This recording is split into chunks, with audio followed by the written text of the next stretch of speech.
I didn't think words could cut deeper than a scalpel, but lying there, sore and stitched, I heard my son whisper, "You ruined my life." And the room went so still, the heart monitor felt ashamed to beep. I had given him my kidney, my bloodline, a second start. Yet in his mouth, my love sounded like a crime.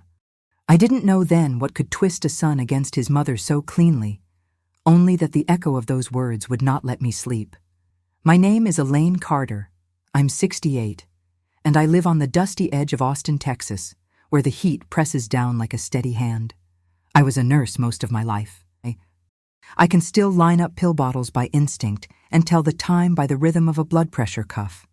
When my husband died, the house learned the sound of one coffee cup instead of two. My son, Mark, tried to fill the silence with nightly calls. "Just making sure you're still breathing, Mom," he'd joke, and I'd laugh even when I wanted to cry. We were not fancy people. Sunday pancakes, church potlucks, a porch swing that sang its tired hymn at dusk. When Allison married him, I stepped back the way mothers are told to.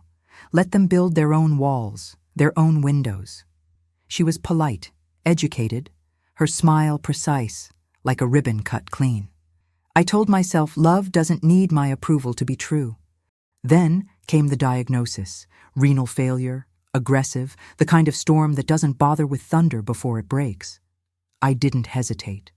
I matched, I signed, I prayed. If there was a way to give him life again, I would hand it over, no receipt. Hospitals have a smell that never really leaves your clothes: antiseptic, warm plastic, something sweet like fear. Pre-op was a parade of questions, signatures, and fluorescent light. I watched the surgeon's pen hover, listened to risks like beads slipping through fingers. Across every conversation, Allison's voice threaded itself neatly. "He's exhausted. I'll answer," she'd say, and Mark would lean back, eyes closed, shoulders drawn tight like a bridge under too much weight. The morning they wheeled me in, I pressed my palm to Mark's cheek. His skin was cool, a little damp. "We'll wake up to a new start," I whispered. He nodded, but didn't hold my gaze. It stung, a small thorn I told myself not to feel. When I opened my eyes again, the pain was a clean burn behind my ribs. The nurse smiled. "He's stable. Surgery went well." Relief flooded me so hard I could taste metal. I asked to see him, to hear his voice. "Soon," they said. "He's resting." Soon stretched thin and then snapped. I sent a note through a nurse. "Proud of you. We did it." No reply. A day later, I saw him across the hall, leaning on Allison. He didn't look at me, even when my name slipped out of my mouth like a prayer. She touched his elbow and steered him away. On the second evening, he came to my bed. The room hummed softly, machines, rain against the window, the cotton hush of hospital air. For a fragile second, his face softened the way it used to after a nightmare. Then something shuddered behind his eyes. "You ruined my life," he said. It wasn't loud. It didn't need to be. The words were a needle sliding in without resistance, finding the vein. I gripped the blanket, waiting for an explanation, an ugly joke, anything. None came.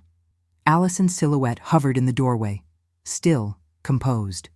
"What? Why?" My voice sounded like old paper. He swallowed. "I can't do this. I can't." The rest broke apart. He stepped back. Allison's hand hovered at his back, guiding, claiming. They left. The door clicked with the gentleness of a lie. After that, nurses spoke softly to me, as if volume could bruise. Someone tidied the flowers. Someone adjusted the drip. Someone said he'd gone home early to heal better. The tray dinner cooled, untouched. I felt the pull of stitches when I breathed, proof that pieces of me were working inside him while he tried to cut me out of his life. In the lonely hours, shame came in waves, something I hadn't expected, something I couldn't justify. Had I made this about me? Had I been so afraid to lose him that I tied him to me with an organ? I counted ceiling tiles until morning, a prayer with no words. On discharge day, the volunteer pushed my wheelchair to the curb. The sky was a dull tin, the promise of rain held back by stubborn clouds. "You did a brave thing," she said. I nodded, too tired to explain that bravery feels different when love doesn't meet you at the door. At home, the porch swing creaked its old hymn. I set a kettle to boil and stood alone in the kitchen while the house remembered me. I told myself to be patient, to give him time, to trust that love makes its way back, even through confusion. But there was a grit under my heart I couldn't shake, a tightness that didn't feel like grief alone. It felt like a story being told about me in rooms I wasn't invited into. I didn't know yet how deep those rooms went. I didn't know whose voice had painted me as a villain. All I had were his words, and the certainty that something somewhere had turned my gift into a chain. I set out 2 cups by habit. I only filled 1. The days after coming home blurred into one another, stitched together by the quiet hum of the refrigerator and the hollow sound of my own footsteps. Every morning I expected the phone to ring. Every night I told myself that tomorrow he'd call. He didn't. I tried to fill the hours with small, useful things, folding laundry, watering the plants, writing grocery lists I never used. But everything reminded me of him. The coffee mug with the chipped handle he used when he visited, the dent on the couch cushion where he used to sit. Even the swing outside sounded lonelier. I told myself he just needed space, that maybe he was overwhelmed by gratitude or guilt or something I couldn't yet name. But deep down, I felt it wasn't distance born of confusion. It was distance being built, brick by someone else's hands. One afternoon, while organizing the cabinet above the stove, I found the photo from his wedding. He was smiling that day, his arm around Allison, who wore ivory lace and that calm, unreadable expression. I remember how she'd insisted on a small ceremony, how she'd planned everything, even where I sat. Second row, not front. "You'll have a perfect view from there," she'd said, her tone sweet as syrup. I believed her. Now, staring at the picture, I noticed something I hadn't before, her hand gripping his arm, not resting, but holding, almost possessive. I slipped the photo back into its frame and turned it face down. A week passed before I got any news. It came through my sister Carol, who had run into Allison at the pharmacy. "She said Mark's adjusting," Carol told me over the phone, "that he just needs time. You know how she talks, calm, rehearsed, but something about it didn't sit right." "Did she say anything about me?" I asked. Carol hesitated. "Only that he needs space, that you're too intense sometimes." Too intense. The words landed like small stones. I thought of every night I'd stayed awake in that hospital chair, praying he'd make it. Every ounce of fear, every drop of love that had pushed me to say yes when they asked for a donor. Intense love was all I'd ever known. That night I couldn't sleep. I sat by the window watching the streetlights flicker, thinking of all the times I'd watched over him as a boy, when he was sick, when he had nightmares, when he thought monsters lived under his bed. I'd always been there to say, "They're not real, sweetheart." But now I wasn't so sure. Maybe the monsters just changed faces. The next morning, I gathered the courage to call him again. His phone went straight to voicemail. I left a message anyway. "Mark, it's Mom. Just wanted to hear your voice. Call me when you can, okay?" I waited 3 days. Nothing. On the 4th, a small envelope appeared in my mailbox. My heart raced when I saw his name on the front, written in a handwriting that didn't quite look like his. Inside was a thank you card, the kind you buy in packs of 10. The note read, "We appreciate everything you've done. Please give us time." We. The word made my hands shake. It wasn't his voice on that paper. It was hers. I stood there on the porch, the card trembling between my fingers, and the truth pressed down like humidity before a storm. Whatever was keeping my son from me wasn't confusion. It was control. Someone had rewritten our story, line by line, until he couldn't remember the original. And I wasn't about to let that be the ending. I went inside, sat at the kitchen table, and took out a notebook. At the top of the page, I wrote 3 words: "Find the truth." The tea kettle whistled behind me, but I didn't move. My pen hovered over the paper, ready. Somewhere out there, my son was living inside a lie, and I was going to pull it out, thread by thread, until he saw the light again. I started small, quietly. A mother investigating her own heartbreak. The hospital seemed the only place to begin, the last spot where I'd seen his eyes before they went cold.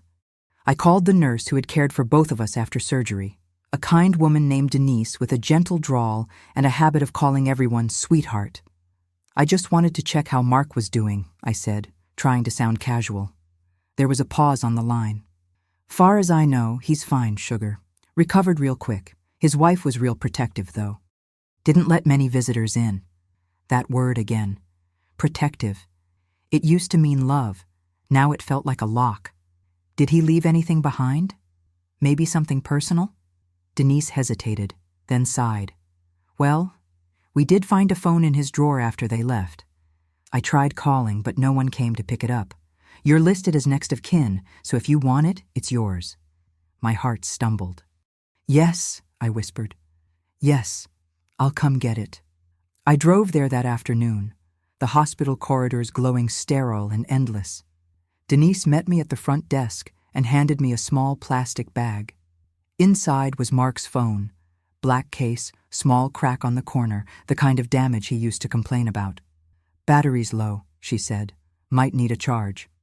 Poor thing's been sitting in lost and found. Thank you, I managed.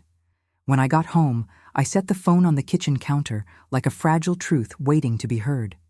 I didn't plug it in right away. I made tea first, sat down, and stared at it while the steam rose between us. I was afraid, not of what I might find, but of losing whatever hope was left if I didn't. Finally, I charged it.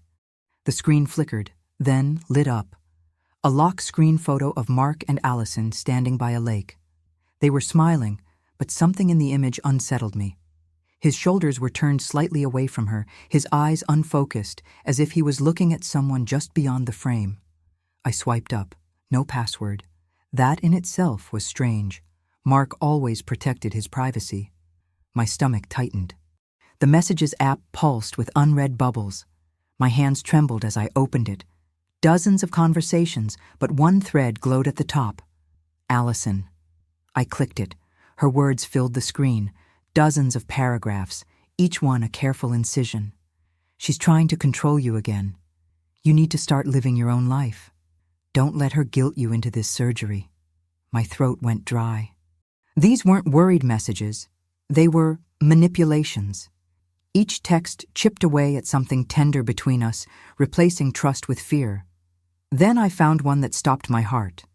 If she really loved you, she'd let someone else be the donor. She just wants to own you forever. A reply followed, short, pained. It's too late. She's already scheduled. And then her response. Then make her regret it. I dropped the phone. It hit the table with a dull sound. I sat there for a long time, unable to breathe.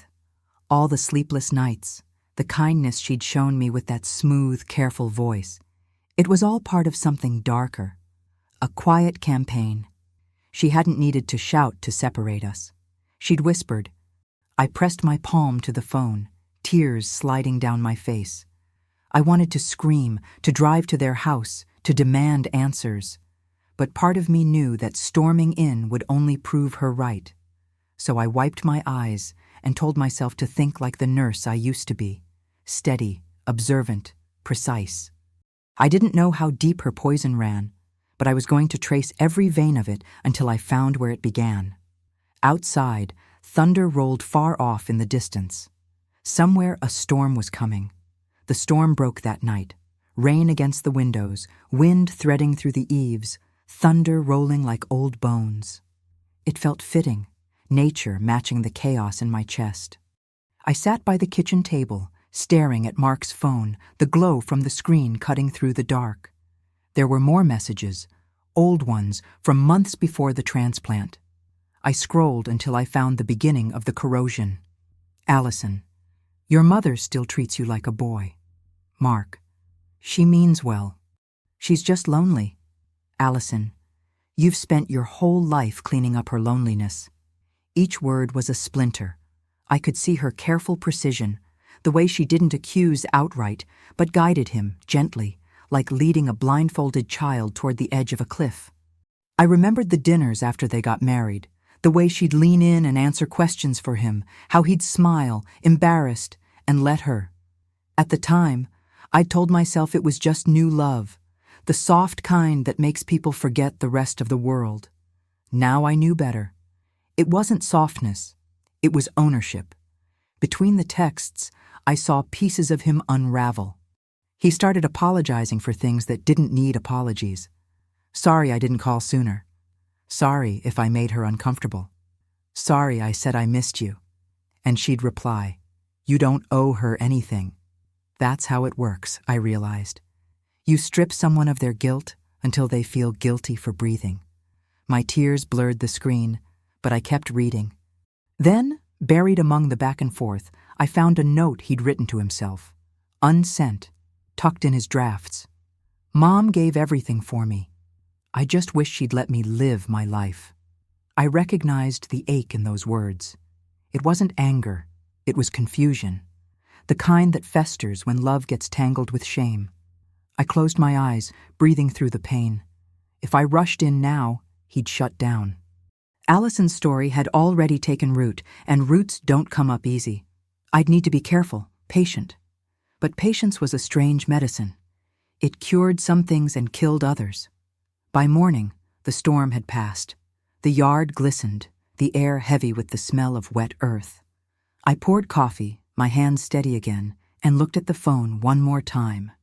The last message between them was dated the day before he told me those words. Mark, she's been through enough. Maybe I should just forgive her and move on.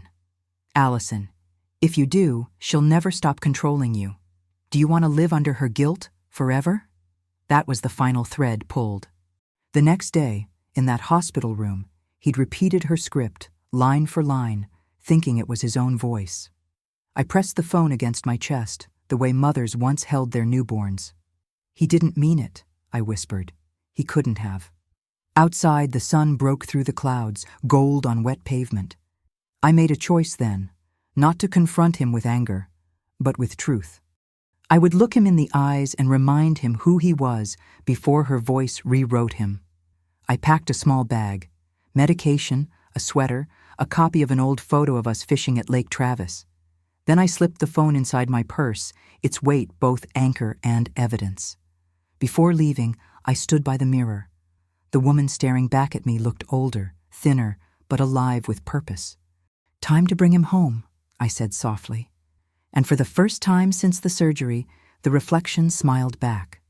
The drive to Mark's house felt longer than it should have. Maybe because I was carrying too much. The truth, the fear of losing him, the hope that I was already too late. The Texas sky stretched wide and indifferent, clouds dragging their shadows across the highway.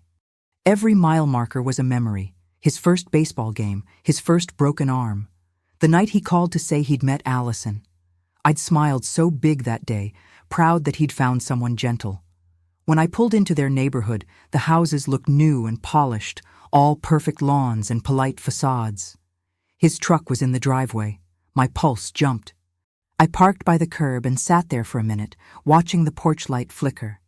It felt strange, coming uninvited to my own son's life. But love doesn't wait for permission. I walked up the steps and knocked. The door opened a moment later, and there she was, Allison. Her expression froze halfway between surprise and calculation. "Elaine," she said, like she was naming a ghost. "You shouldn't be here." "I need to see my son," I said. "He's resting," she replied, blocking the doorway. Her voice was calm, too calm. "The doctor said stress could—" I held up the phone. "I know what you said to him." For the first time, her face cracked. The polite veneer slipped, and I saw the exhaustion beneath, the kind that comes from maintaining a lie too long. "I don't know what you think you—" "Stop!" My voice came out sharper than I intended. "You told him I was controlling, that saving his life was selfish, that I wanted to own him." She didn't deny it. Instead, she sighed, as if I were the one being unreasonable. "You did want to own him. You always have. He's a grown man, Elaine. He doesn't need his mother clinging to him." I didn't cling. I gave him what he needed to live. Her eyes narrowed. "And now he'll never forget it. He'll spend every day feeling like he owes you. Do you call that love? Something in me snapped, not in anger, but in grief. I call it what a mother does when she still remembers the sound of his first cry. Before she could answer, a voice echoed down the hall. "Mom? Mark." He looked pale, unsteady, but alive, and in that second, everything else fell away. "Allison, go inside," he said. She hesitated, her jaw tight, but she obeyed.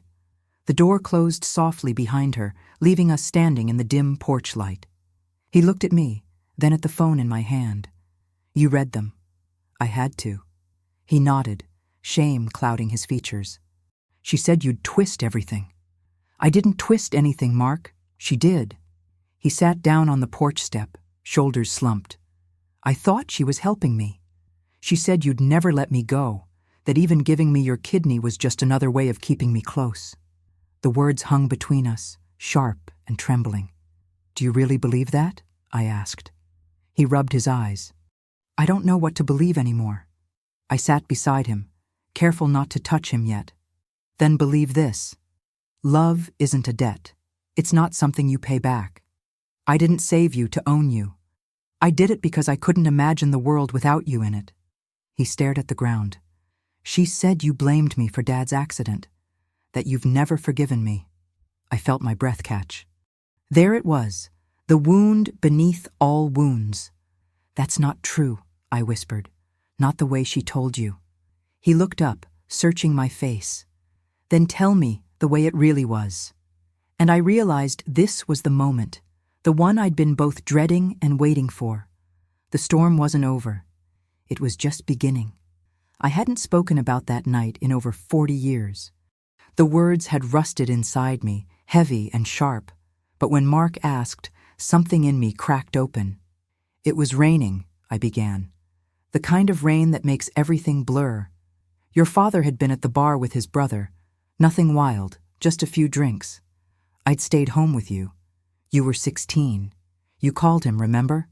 Mark's face tensed. He nodded slowly. "You asked him to pick you up from a friend's house. He said yes, even though it was late. He was tired. I told him to let you stay the night, but he wanted to come. He always did what you asked." My voice shook. "When the police came, I stopped, swallowing hard. They said it wasn't his fault, that a truck hydroplaned into his lane. But I was angry. I was drowning in grief, and I needed somewhere to put it. You were crying, saying it should have been you, and God forgive me, I said something I can never take back." Mark's eyes searched mine. "You told me it was my fault." Tears blurred my vision.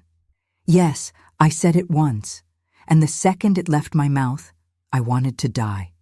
You ran to your room, and I stood there listening to the door slam, knowing I'd just broken something sacred." He looked away, his jaw trembling. "I thought you meant it." "I didn't," I whispered. "But the damage was done. I spent years trying to make it right, but I never said the words you needed to hear. I'm sorry, Mark. I've been sorry every day since." He exhaled shakily, covering his face with his hands.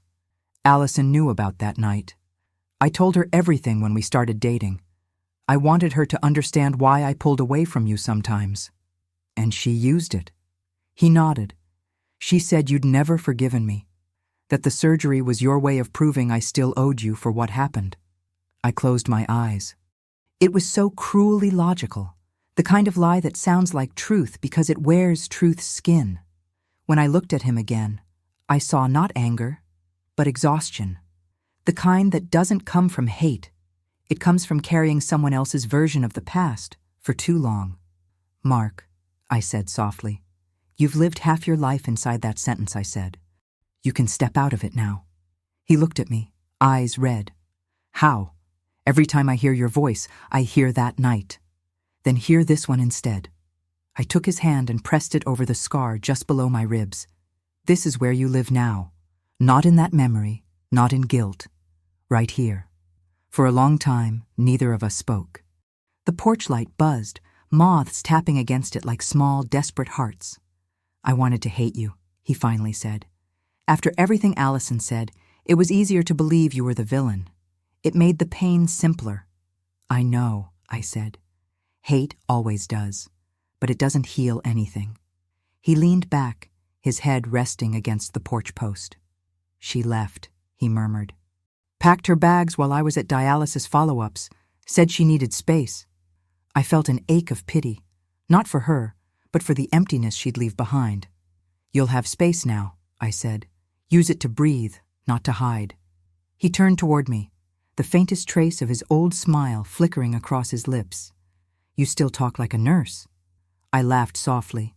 Old habits. We can't fix everything, but we can stop the bleeding. The rain had started again, light and clean. It drummed softly against the porch, washing the air.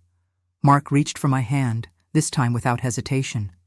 I don't deserve you, he said. I shook my head. You never had to. And in the quiet that followed, something shifted. Not the dramatic kind of forgiveness that comes with tears and declarations, just a fragile peace, the kind you don't dare breathe too hard around. For the first time since the surgery, the world didn't feel broken. It just felt unfinished, and maybe that was enough. We sat there until the night folded around us, until the air grew cool enough to make our breaths visible. The silence between us wasn't empty anymore. It was full of things we'd both finally said. Still, there was something I hadn't told him, a truth that had been sitting heavy in my chest ever since I read those messages. Mark, I said quietly, there's something you need to know about Allison. He stiffened. Mom, please. I'm not here to destroy her, I said. But I won't protect her lies either. You deserve to see what she turned us into. I unlocked his phone and handed it to him. He hesitated before taking it, his fingers trembling slightly. When the screen lit up, he flinched, like the glow itself hurt. Read it, I said. He scrolled for a moment, and then the color drained from his face. Line after line, her words flashed in the dim porch light, each one a small betrayal disguised as care. I watched him relive it all in silence, the kind of silence that hums with disbelief. When he reached the message that said, "Then make her regret it," his hand shook so hard he nearly dropped the phone. She told me. I know. He exhaled sharply, pressing the heel of his hand to his forehead. God, I thought she loved me. I thought she wanted to protect me from you. She wanted to protect herself from losing control, I said softly. And she knew the easiest way to do that was to turn you against the person who saw her clearly. He looked up at me, eyes wide and wet. How could I have been so blind? You weren't blind, sweetheart. You were scared. She offered you a version of the truth that hurt less than the real one. He buried his face in his hands. I said such awful things to you. I told you you'd ruined my life. His voice cracked. I almost meant it. I reached over and touched his arm. You were drowning. People say things when they're underwater. The important thing is, you swam back. He gave a small, broken laugh. I don't deserve that kind of forgiveness. Forgiveness isn't about deserving, I said. It's about surviving. It's what lets us both breathe again. He nodded, swallowing hard. What should I do with this? He held up the phone like it was something toxic. Delete it, I said. You don't need her poison echoing in your pocket. He hesitated, thumb hovering over the screen. Then, with a trembling sigh, he hit delete thread. The screen went blank, and he set the phone down on the table as if releasing a ghost. For the first time in months, his shoulders lowered, like something invisible had finally let go of him. I poured us both some water. You'll have to decide what comes next, I said. But promise me one thing. Don't let bitterness be what grows in the space she left. He looked at me with that familiar boyish sadness, the one that used to show up when he broke something and didn't know how to fix it. And what if I don't know how to start over? You start small, I said. You get up tomorrow, make your coffee, and remind yourself that you're still here. That's more than enough for today. He nodded slowly. And you? What about you? I'll do the same, I said. Maybe I'll sit on the porch. Maybe I'll let the wind remind me that not every sound is a goodbye. He smiled weakly, the first true smile I'd seen in a long time. You always find poetry in pain. Maybe pain's the only thing that listens long enough to become poetry, I said. The porch light flickered once, then steadied. Somewhere down the street, a dog barked, and the world kept turning, quiet, imperfect, alive. That night, when he hugged me before going inside, it wasn't a fragile, fearful thing. It was warm, certain, like something lost finding its way home. The next morning, sunlight poured through my kitchen window for the first time in what felt like months. It was soft, forgiving light, the kind that makes dust look like gold instead of neglect. I brewed a pot of coffee, 2 mugs this time, and when I heard Mark's truck pull into the driveway, I felt a small, unfamiliar flutter in my chest. Hope. He stepped inside with a careful smile. I figured you'd be awake. Old nurses never sleep in, I said, setting the second mug in front of him. We're trained to wake up before regret does. He laughed, the sound tentative but real. You sound like yourself again. I'm trying, I admitted. We both are. We sat there in the quiet, the way we used to. No tension, no choosing words like weapons. Just 2 people relearning each other's rhythms. After a moment he said, I called her this morning. I froze mid-sip. Allison? He nodded, eyes down. I told her I knew everything. She didn't deny it. Said she was only trying to protect me, that she thought you'd never forgive her for... He stopped, shaking his head. She still doesn't understand what she did. She might never, I said softly. Some people live their whole lives convinced that love is a form of control. But that's her cage, not yours. He leaned back in his chair, staring at the steam rising from his mug. I told her I didn't hate her. I just can't be with her anymore. That was brave, I said. It didn't feel brave, he murmured. It felt like tearing off a piece of myself. Sometimes that's what freedom feels like, I said. You'll heal from the missing pieces. He smiled faintly. You always have the right words. Not always, but this time, I mean them. The phone on the counter buzzed. For a second, I thought it might be her again, but when I checked, it was the hospital, just a follow-up call about my post-op checkup. I hung up quickly, not wanting to break the moment. Mark cleared his throat. You know, I keep thinking about the surgery, about how strange it is that part of you is literally inside me now. I smiled. You always carried part of me, sweetheart. The doctors just made it official. He looked up, his eyes glassy. I don't know how to live with that kind of debt. You don't, I said gently. You live with gratitude. Debt asks for repayment. Gratitude just asks you to keep living. He reached across the table, took my hand and squeezed it. Thank you for not giving up on me. I blinked back tears. Mothers don't know how to. We sat there until the coffee went cold. The world outside was still damp from the night's rain, the sky a pale blue sheet stretched clean. Before he left, Mark stood at the door and looked at me for a long moment. Mom, can I come by tomorrow? Maybe fix that fence out back? I felt my throat tighten. You'd better. It's been waiting for you. He smiled and walked toward his truck, sunlight glinting off the hood as he drove away. When I turned back to the kitchen, something on the table caught my eye. His phone, the same one I'd found at the hospital. He must have forgotten it. I picked it up, ready to call out after him, but then it vibrated once in my hand. One new message. I opened it without thinking. Allison, I hope you're happy. You'll regret choosing her over me. My stomach dropped. But then I laughed, a quiet, weary laugh that came from a place beyond anger.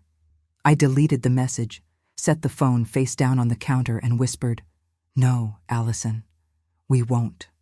Because for the first time in months, I knew the difference between losing control and finding peace. And peace, I decided, would be the only thing living in this house from now on. That night, I didn't sleep much. Not because of nightmares, but because the house felt different, lighter, almost foreign, as if it didn't quite recognize the quiet. I kept thinking about that last message from Allison, her threat disguised as heartbreak. You'll regret choosing her over me. But regret is a choice, and I'd already made mine. At dawn, I stepped out onto the porch with a blanket around my shoulders. The world was still half asleep, the air damp, the sky gray, the scent of rain clinging to everything. The swing creaked softly when I sat down. For years, that sound had been a lullaby. Now it was a metronome for healing. The phone on my lap buzzed again, not from Allison this time, but from Mark. "Morning, Mom. Heading to the hardware store. Need anything?" I smiled and typed back, "Just you. Drive safe."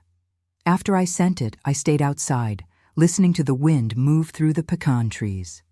Every so often, a leaf would fall, spin in the air, and land soundlessly on the steps. I thought of all the ways we fall for people. Gracefully, recklessly, sometimes without realizing we've hit the ground until it hurts.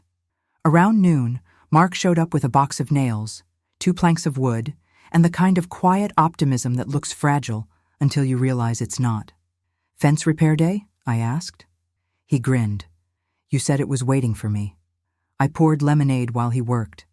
Watching him hammer and measure reminded me of when he was a boy, building tree houses that always leaned too far to the left. Back then, I'd pretend not to notice the wobble. Now, I did the same. Sometimes love means letting things be imperfect and still calling them strong. When he finished, we stood side by side, looking at the fence. It wasn't perfect, some boards crooked, paint uneven, but it stood. "It'll hold," he said. "So will we," I replied. He laughed. "You really can't stop turning everything into a metaphor, can you?" "Old habits," I said. "They're good medicine." For the first time, he looked peaceful. His shoulders, once tight and defensive, had softened. There was space in his expression now, room for forgiveness to live. We spent the afternoon cleaning the garden, pulling out weeds that had grown wild since the surgery. At one point, he paused, dirt on his hands, and said, "You know what's strange? I don't feel angry at her anymore. Not even at myself. Just tired." "That's how healing starts," I said. "It feels like exhaustion before it feels like freedom." He nodded slowly. "I think I needed to hate you for a while. It made it easier to face what I'd done." "And now?" I asked. "Now I just want to be your son again." The words sank into me, deeper than any apology could. I didn't answer with words. I just touched his cheek, the same gesture I'd used when he was small and feverish. By sunset, we were both sitting on the porch steps, covered in dust and sweat. The fence gleamed faintly behind us, a crooked monument to second chances. "Do you ever miss Dad?" he asked quietly. "Every day," I said. "But not with pain anymore. More like gratitude. For the years we had. For the things he taught us before he left." He looked out at the yard. "I barely remember his voice." "That's all right," I said. "Some voices don't need to be remembered. They just echo differently. Maybe that's why we're here, trying to speak softer than we used to." He smiled faintly. "I like that." We sat in the fading light, the sky painted in orange and violet streaks, and for once, the quiet between us didn't hurt. It hummed gently, like a promise neither of us needed to say out loud. When he left that night, he kissed my forehead the way I used to kiss his before school. It felt like the world finally exhaled. I stood on the porch long after his truck disappeared, the sound of cicadas rising and falling like a steady heartbeat. And for the first time since the operation, I wasn't waiting for anything. I was simply here, alive, awake, and whole. The next few weeks unfolded like pages I didn't know I still had left to read. Mark came by almost every day, sometimes with groceries, sometimes with nothing but a quiet smile. He didn't have to explain what brought him. I knew. The act of showing up was his way of rewriting every word that had been stolen from us. One morning, as we sat on the porch with coffee, he said, "Do you ever wonder how things got so far?" "All the time," I answered. "I keep replaying it," he said, eyes distant. "How she'd say things that made sense in the moment.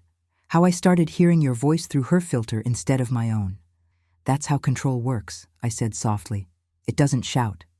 It rearranges your thoughts until you mistake the echo for your own." He nodded slowly, letting the truth settle. "I think that's what scares me most. How much of me she managed to rewrite. You're not the first person to be rewritten, Mark. You're just one of the lucky ones who got the chance to read yourself back." He smiled faintly. "You always talk like that, like everything's a poem." Maybe it is, I said. Pain just makes us read it slower. The phone on the porch table buzzed, a message from an unknown number. Mark frowned. She's still trying. He opened it, and his shoulders tensed.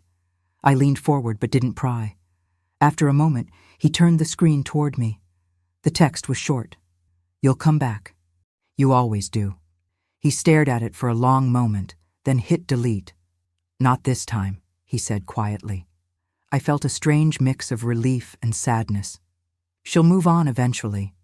Yeah, he murmured, but I don't think I'll ever understand why she wanted to destroy something good. Maybe she was scared too, I said. Scared of losing control, scared of being loved without conditions. He tilted his head. Do you think you can love someone like that? You can, I said, but you can't save them. He absorbed that in silence. The sun climbed higher, the air thick with heat. I watched the light fall across his face, catching the faint scar just below his jaw, one from childhood, not surgery. For years I'd blamed myself for not preventing every hurt. Now, I saw that some scars were meant to stay. They were proof of survival, not failure. Later, we drove to the small church where his father's ashes were buried. Mark hadn't been there since the funeral. He stood before the plaque, brushing away a layer of dust. Hey, Dad, he whispered. It's been a while. I stood behind him, giving him space. When he turned back to me, there was a quiet calm in his eyes. I think I finally understand you, he said. You both tried to protect me in your own ways. You with your love, him with his silence. And you? I asked. I'm trying to protect what's left of us. I smiled. Then we're both still doing our jobs. As we walked back to the car, he said, I want to start therapy. Figure out why I let it all happen. That's a good start. Will you come with me? At least to the first session? I hesitated, then nodded. If you want me there, I'll be there. He looked relieved, maybe even lighter. I do. We drove home in silence, the kind that didn't ache anymore. Just before pulling into my driveway, he said, You know, I think about that day in the hospital a lot. The look on your face when I said those words, I'll never forget it. I reached over and squeezed his arm. Then don't. Let it remind you how easy it is to wound someone who loves you. Let it make you gentler. He smiled faintly. I will. As he helped me out of the car, the late afternoon sun warmed my back. The cicadas had started again, their steady rhythm filling the air. For the first time in a long time, I didn't feel like I was surviving a story. I felt like I was finally living one worth remembering. The first therapy session was on a Tuesday. Texas heat pressing down on the asphalt, the sky a sheet of white. I sat in the waiting room, pretending to read a magazine while Mark filled out the intake forms. His pen moved slowly, his hand steady, his expression calm in a way I hadn't seen since before the illness. When the counselor called his name, he hesitated. You can wait here, Mom. I'll call you in later. Of course, I said, pretending not to be relieved. I wanted him to have this moment on his own, to speak freely, without my shadow in the room. An hour passed. The air conditioner hummed above me, and every few minutes the receptionist offered me water I didn't want. When the door finally opened, Mark stepped out, looking drained but lighter. She wants you to come in for a few minutes, he said. The counselor, a woman named Dr. Whitmore, greeted me with a warm handshake. She was young, with sharp eyes that missed nothing. Mark said you're ready to talk about what happened, she said. I nodded. I think we both are. She gestured for us to sit. Sometimes forgiveness needs an audience, she said gently. It keeps it from turning into guilt again. Mark shifted uncomfortably. I told her about the accident, he said. And about what you said afterward. I met his eyes. Then you told her everything. He nodded. I needed to. Dr. Whitmore watched us for a moment. Elaine, she said softly, do you still carry guilt for that night? Yes, I said. Every day. And you, Mark, do you still carry blame? He hesitated. Less than before. But it's there. She leaned forward. Then maybe what you two need isn't just to forgive. It's to understand the shape of what happened. For the next 30 minutes, we talked. About loss and love, and how grief sometimes dresses itself as anger because it's easier to hold. I told Mark how I'd spent years trying to make up for a single sentence. He told me how that sentence had become his compass, steering him toward people who made him feel small, because small felt familiar. At one point, Dr. Whitmore said something that stuck with me. The people who love us most are the ones we hurt the deepest, because they're standing closest when the storm hits. When the session ended, Mark looked at me and whispered, "I don't want to carry this anymore." I took his hand. "Then let's put it down." We walked out into the sunlight, both squinting at its brightness. On the drive home, he said, "She asked me what forgiveness feels like. I didn't know what to tell her." "What did you say?" I asked. He smiled faintly. "That maybe it feels like breathing without flinching." I looked out the window. "That's a good answer." He turned to me, eyes soft. "I couldn't have said it a month ago." We stopped at a diner on the way back, our old place, the one we hadn't visited since before the surgery. The waitress still remembered our order. "2 coffees and a slice of pecan pie," she said, grinning. "Y'all finally back together?" Mark looked at me, then smiled. "Yeah," he said. Something like that. When she left, I reached across the table and touched his hand. "You've come a long way." "So have you," he said. We ate in silence for a while, the kind that tasted like peace.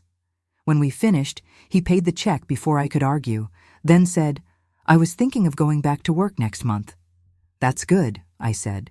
"Routine helps." He nodded. "And maybe someday I'll forgive myself completely." "You will," I said. "Just remember, healing doesn't mean forgetting. It just means the pain finally learned how to rest." Outside, the sky was streaked with orange. We stood by the car for a moment before heading home. For the first time in years, he hugged me without reservation, arms firm, head against my shoulder, heartbeat steady. It didn't feel like an ending. It felt like the start of a quieter story. Healing, I learned, isn't a straight line. It's a circle. You keep walking around the same moments until they stop hurting. Some days, I woke up lighter. Other days, I felt that hospital silence pressing down again, like the walls remembered what I didn't want to. But Mark was trying, and that was enough to keep me steady. He started therapy once a week. After each session, he'd stop by for dinner. Sometimes we talked for hours. Sometimes he just sat quietly while I cooked. The silence no longer felt like punishment. It was rest. One evening, he came by with an old box from his attic. "Found some of Dad's things," he said. "Thought you might want them." Inside were bits of a life half forgotten: his father's watch, a folded newspaper clipping from their wedding, and a cassette tape labeled "For Elaine and Mark." I laughed softly. "He made this the week before the accident." Mark turned it over in his hands. "Do you still have something to play it on?" "In the garage, I think." "Let's find out." We brushed the dust off an old tape player and slid it in. The tape clicked, hissed, then crackled to life. "Hey, you two," my husband's voice said, warm and teasing. "If you're hearing this, it means I finally fixed this thing. Elaine, don't roll your eyes." I smiled through tears. He chuckled on the tape, a sound that wrapped around the room like sunlight. "Mark," he continued, "you're probably off playing baseball or building something crooked in the yard. Don't ever lose that curiosity, son. And if you're old enough to listen to this someday, remember, your mom's the bravest woman I know. Everything good in us comes from her." The recording clicked off with a soft hum. Mark's shoulders shook. I forgot what his voice sounded like. I placed a hand on his back. "Now you'll remember." He wiped his eyes. "I think he'd be disappointed in me.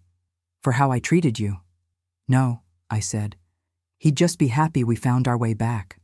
He took a deep breath, nodding slowly. "I keep thinking about what Dr. Whitmore said, about how people hurt the ones closest to them. I think Dad understood that too. Maybe that's why he made this tape, to remind us not to let pain win." I squeezed his hand. "Then let's not." The next morning, he texted me a picture. The old watch, polished and ticking again. "Thought I'd wear this to remember the man who taught me what forgiveness looks like." I smiled, replying simply, "He'd like that." Later that week, doctor. Whitmore called me for a follow-up session, just me this time. She wanted to check how I was healing. "How are you sleeping, Elaine?" she asked. "Better," I said. "Some nights I even dream of peace instead of the hospital." "Good," she said. "And Mark?" "He's learning how to be his own person again." Dr. Whitmore smiled. "So are you." When I left her office, the evening light stretched long and golden over the parking lot. I realized I didn't feel heavy anymore. The guilt, the anger, even the hurt, they'd stopped sitting on my shoulders. They walked beside me now, smaller, manageable, part of me but not ruling me. That night, when I got home, Mark was already on the porch swing, 2 mugs of coffee beside him. "Thought I'd start our tradition early," he said. I sat beside him, taking the cup. "You fixed it?" "Yeah," he said, smiling at the sound of the creaking chains. "Turns out some things just need a little oil. Others need time." We rocked slowly, the sky deepening into twilight. "Mom," he said after a while, "I don't think I ever said thank you properly." "You don't have to." "I do," he insisted. "Not for the kidney, for staying." I looked at him, my heart full. "Always, sweetheart. Always." And as the first stars began to appear, I realized something I hadn't before. Forgiveness doesn't erase the past, it redeems it. It turns pain into testimony, love into legacy. Autumn came early that year. The Texas air turned cool, and the pecan trees behind the house began to drop their leaves in slow spirals, one after another. I'd always loved that sound, the dry whisper of something old making peace with letting go. Mark kept coming by every Sunday. He'd fix things that didn't need fixing, like the creaky steps or the loose gate latch, and I'd let him, pretending it was about the house when it was really about us. Sometimes we talked about his therapy sessions, but more often we didn't. Healing was happening quietly, in the way he moved through the rooms again, unafraid. One Sunday, while he was repairing the back porch rail, I brought out 2 glasses of sweet tea. "Break time," I called. He smiled, wiping sweat from his forehead. "You're worse than my therapist." "She probably doesn't make tea this good," I teased. He sat beside me, sipping slowly. "You know, I keep expecting it to hit me, the full weight of what happened. Allison, the surgery, the things I said. But instead of crashing, it's like the tide's just going out." "That's how healing sounds," I said. "Not loud, just quieter every day." He nodded, looking out across the yard. "She emailed me last week." I froze. "Allison?" He nodded. "Said she's sorry, said she was lost." He exhaled. "I don't know what to feel about it." "Maybe you don't have to feel anything yet," I said. "Sometimes closure isn't an answer. It's a silence you stop fighting." He turned to me. "Do you hate her?" I thought about it for a long time. "No," I said finally. "She was broken too, just in a way that hurt us both. But hate's too heavy to carry forever." He smiled faintly. "You always take the long road to peace." "Maybe," I said, "but at least it leads somewhere worth going." We watched the sky shift from gold to pink, to that deep shade of indigo that comes before night truly falls. He reached over, almost shyly, and took my hand. "Do you ever think Dad would have been proud of us?" "Every day," I said. "He'd be proud of how far we came to find each other again." Mark's eyes glistened in the fading light. "I don't think I realized until now how much I missed just sitting with you. You were gone even when you were near," I said gently. "But you found your way back." He nodded. "You never stopped believing I would." "I couldn't," I said. "A mother's hope is the last thing to die." He let out a soft laugh, the kind that sounds like relief. "You're stronger than you know, Mom." "I'm only as strong as the love I get to keep," I said. "And now I get to keep you." The wind picked up, scattering leaves across the porch. For a moment, we both looked at them dancing, the air filled with the hush of endings that weren't sad anymore, just necessary. When he left that evening, I stood in the doorway watching him drive away. The headlights disappeared down the road, and I felt something new settle in my chest. Not loneliness, but gratitude. Later, as I was cleaning up, I noticed the old cassette player still sitting on the kitchen counter. I pressed play one last time. My husband's voice filled the room again, gentle and sure. "Take care of each other," he said. "That's all life ever asks." I smiled, whispering back, "We're trying." Then I turned off the tape and let the silence be enough. Outside, the stars were bright and steady, and for the first time in a long time, the night didn't feel heavy. It felt earned. The first true cold front arrived a few weeks later.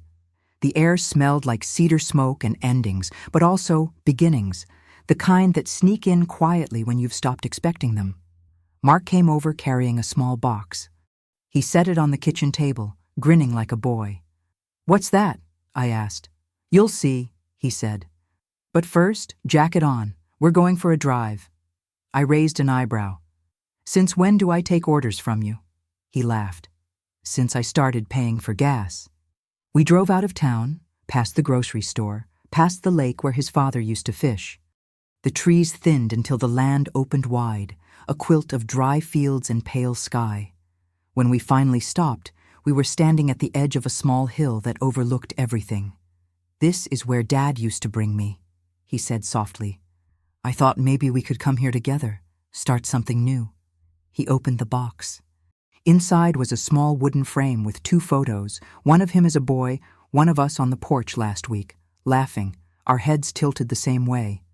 Below the pictures, he'd carved a line into the wood. "Love doesn't end. It changes shape." My throat tightened. "You made this?" He nodded. I needed to remind myself that what we went through wasn't the end of our story. Just a change in shape. I touched the frame, tracing the words with my finger. "Your father would have loved this." "Yeah," he said, smiling. "But he probably would have told me to use better wood." We both laughed, and the sound carried out over the field, light and sure. Then Mark turned serious. "Mom, there's something else." He reached into his coat pocket and pulled out a folded piece of paper. "It's a discharge letter from my nephrologist. Says my kidney function is perfect. I'm officially healthy." Tears blurred my vision. "Oh, Mark." He hugged me tightly. "Guess your old kidney still knows what it's doing." "It's stubborn," I said, smiling through tears. "Just like its original owner." We stood there for a while, the wind wrapping around us like something holy. I could feel his heartbeat against mine, steady, warm, alive. "I want to do something with my second chance," he said quietly. "Not just exist, maybe volunteer, help others waiting for transplants." "That's beautiful," I said. "You'll give people hope." He looked at me. "You gave me that first." I turned my face away, pretending to look at the sky, because sometimes love is too big to stare at directly. As the sun dipped low, painting everything in gold, I realized how strange it felt to stand in the same world that had once held so much pain and see only peace. We'd both survived things we didn't deserve, and that survival had turned into something softer than victory. It was grace. When we got back home, he hung the framed photos above the fireplace. Beneath them, he placed the polished watch that once belonged to his father. "Now the 3 of us are together," he said. I nodded, my eyes stinging again. We always were. We just forgot for a while. That night, I sat on the porch alone. The cold air bit at my cheeks, but I didn't mind. I thought about all the years I'd spent holding on too tightly, thinking love could only exist if it was protected. But love doesn't survive because we guard it. It survives because we let it breathe. Inside, the clock ticked softly. My son was asleep in the guest room, safe, whole, and home. I closed my eyes and whispered into the wind, "Thank you for giving him back to me." And for the first time in years, I knew I didn't have to wait for morning to feel light. The next morning began like all the good ones do, quietly, without fanfare. I woke to the smell of coffee brewing and the faint sound of humming from the kitchen. Mark was already up, wearing his father's old flannel shirt, the sleeves rolled to his elbows. He looked like home. "Morning, Mom," he said, smiling. "You hungry?" "Always," I said, settling at the table. "But I'm more surprised you can cook without supervision." He grinned. "You're not the only one who can learn new tricks."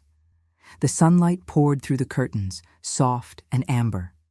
I hadn't realized how much I'd missed mornings like this, the ordinary ones that don't demand survival, just presence. Over breakfast, Mark told me about a volunteer program at the hospital. They're starting a support group for transplant families, he said. Patients, donors, parents, people who've been through it. I thought maybe we could go together. The words caught me off guard. You mean, you and me? He nodded. I want people to see what forgiveness looks like in real life. I smiled, blinking back tears. You always did like turning your pain into purpose. He shrugged, shy. Guess I learned from the best. After we ate, we drove to the lake. The same one from the photo that had once made me ache. It looked different now, though I knew it hadn't changed. The difference was us. The air was crisp, sunlight dancing on the water. The past felt far away, like a story that had been told enough times to lose its sting. Mark brought out a small stone he'd carved the week before. On it, he'd etched 2 words, "Still here." He placed it by the edge of the dock.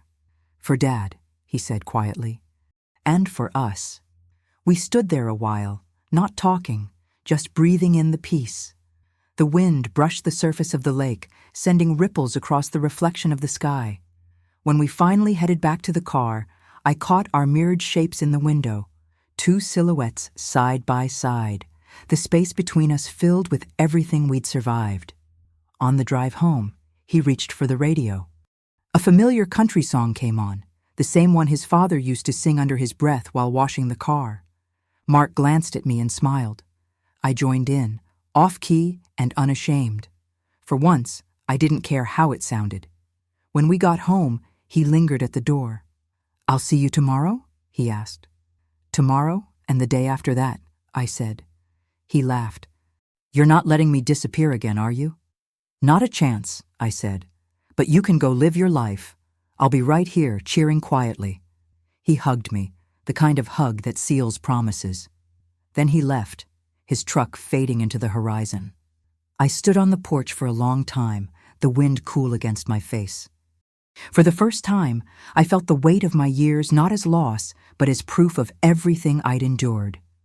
Inside, the framed photos above the fireplace caught the morning light. Mark as a boy, Mark as a man, and me beside him, both times smiling. Beneath them, the old watch ticked softly, steady as forgiveness. I sat in the chair by the window, took a slow breath, and whispered, "Still here." Because I was. Because we were. And that, after everything, was more than enough. Some stories don't end, they settle. They find a quiet place to rest after running too long on heartbreak. That's what happened to ours. Months passed, and peace became something ordinary, something I could touch in the smallest details.